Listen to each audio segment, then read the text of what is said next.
You mentioned kind of the role of data in these models, and you hit on this in your paper.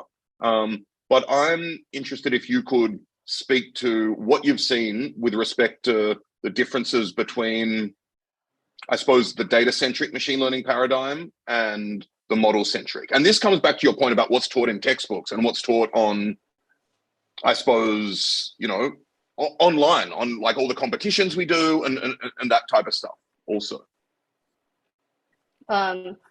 Yeah, so I mean, I think the textbooks, at least courses now, I don't know about textbooks, are talking about data-centric AI. But the premise is flawed. It's the same premise that people talk about model-centric AI, and that by hook or by crook, we will edit model hyperparameters until we get something that works on a small validation set. And people are doing the same ethos when it comes to data-centric AI. By hook or by crook, we will add 3 or 4 examples or remove 6 of these labels or clean 12 of these labels, and we will get 1%, 5% better performance on a validation set. This is the same ethos. Like, maybe this is easier to do if in the data-centric sense, but then it's in the model-centric sense.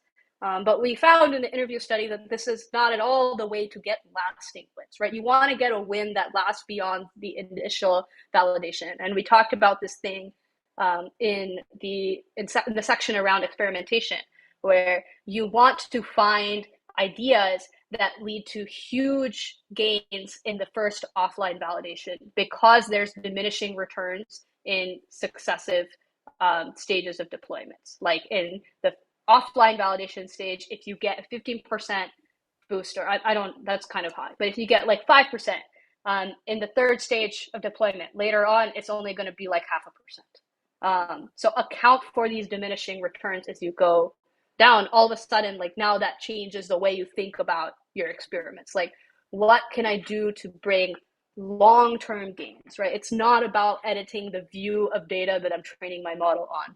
I want to add new signal. I want to go find a new data set that will add new signal to the model. I want to fix engineering problems.